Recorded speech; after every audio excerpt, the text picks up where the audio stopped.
Hi, I'm Joan Newcomb, and today's morning musings is abundance manifestations. I'm doing a series of daily morning musings, and I'm using posts on my blog, Adventures in Density and Effort, as inspiration. Now, I wrote these a while ago, and the world has completely transformed since then. So if I encounter anything that seems out of date, I will give you the most recent information, and at the end, I will summarize the topic based on what's going on in the world today. And I have some special offers, so stay tuned to the very end to see what they are. Abundance manifestations. With the world economy falling like dominoes, and the Occupy movement spreading throughout the globe, it seems timely to talk about abundance and manifestations. I'll take a real quick step to say that, as I said, this was a while ago, and right now the United States is experiencing the most powerful economy in the world and the record rate of economic growth. We don't have an Occupy movement anymore that I'm aware of, so what is actually spreading throughout the globe is more sort of expansion and freedom. It's still timely to talk about abundance and manifestations. There's a collective dissatisfaction about lack of prosperity, with 99% pointing fingers at the 1%. The unifying belief is they did that to us. I'll stop that again. And there is a resentment towards the 1% because we've been through a period where there was some extreme tax cuts, but not for the 99%, but for the 1%. And if the 1% just paid their own taxes, it would create a huge amount of abundance in the world. Interesting perspective that I am giving you right now. So let's just keep reading and see what my expanded perspective as consciousness is. It's hard not to see things this way. It's hard not to take foreclosures and layoffs personally, especially if you're unemployed or behind in your mortgage payments. If you just look at the facts, it took years of abuse by corporations and governments. It looks like people's and countries' financial futures are being wiped out, forcing them into many years of austerity as a result. If we look at it historically, there's patterns of economic booms and busts going back millennia. We've had many recessions, depressions, and prosperities and gold rushes. When you look at it through the eyes of spirit, source, consciousness, it's just all expansion and contraction, breathing in and breathing out. To consciousness, it's equally creative. There is no good or bad. Poverty is an equally creative manifestation as plenty. It's all an adventure in density and effort. To an actor, it's more exciting to take on a role filled with pain and anguish, although comedy is more difficult than drama. Many years ago, I thought I lost everything I thought was important to me. A home where I'd given birth to my children, where I'd lived longer than anywhere else in my life, 5 acres where I'd grown a co-creative garden with nature and buried many pets. I felt I was a steward of that land. As I mourned at the loss, nature informed me that I was a steward of the planet. Every tree and beach and ocean is my creation. Specific details such as jobs and houses are temporary, but the overarching energy of creation is forever. Align with consciousness and step into the flow, and then you realize that nothing is lost. It's all abundance. Whatever you're manifesting in your life, it's evidence of your creativity as consciousness. You may have an abundance of problems. It's still abundance. Notice if you're matching the prevalent energy of the job market or economy. What you match, you create in your life. To make a shift, step up and out of the energy level. Try this whenever you think of it this week and see what happens. Well, it is interesting because we are kind of in an opposite perspective. Some of us are still affected by the economic downturn of quite a few years back. I've known people whose careers were wiped out, who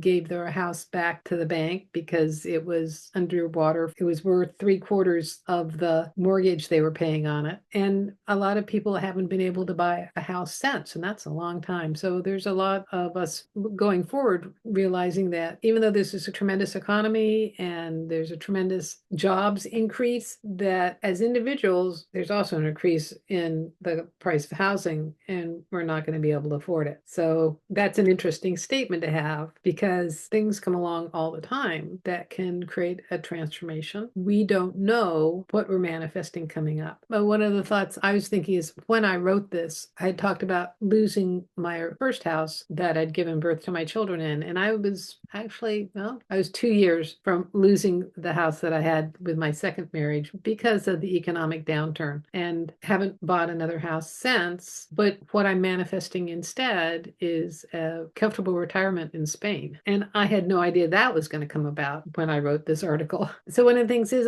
this is mostly looking at the US, and people around the world listen to this, but we are in a time of economic upturn and increased jobs and a booming economy. And if you're not personally experiencing that, you can look and see what state you're in, because there are certain states in this union that are more impoverished than others. But you can also look at what you might still be holding on to. What am I still holding on to? That's a really good thing to look at. What am I still holding on to? So I can say that probably the easiest thing to do is to connect as consciousness and start to operate as consciousness, and then your life can easily and effortlessly transformed in ways beyond what you could possibly imagine. So if you like these videos, please click the like button and subscribe, and that way YouTube will distribute this far and wide and get this out to someone who really needs to see this information. And you can also share it with your friends and family and on your social media. And if you'd like to have a free sample of one of my consciousness techniques, click on the link below to the skybox technique. It'll give you an expanded perspective of your life and what's going on in your world. And if you'd like some manifestation techniques, I have a self-study course called Manifesting Money and Miracles, and there you can learn some energy techniques to completely change your outer circumstances. And if you want to know more, my website is joan-newcomb.com. There you can learn about my individual sessions where I take a look at you as consciousness and what you're creating in your life today, and I can answer any questions that you might have, whether it's about money, relationships, your job, if you're planning a move, if you're buying real estate, and I can also talk to dead people, and it's all recorded just for you. And if you want to learn how to navigate as consciousness yourself, Manifesting Money and Miracles is a great preparation for my coaching program, where I work with you one-on-one and give you specifically chosen consciousness techniques so that you can transform your life. So go to my website, joan-newcomb.com, and I'll see you tomorrow in another Morning Musings.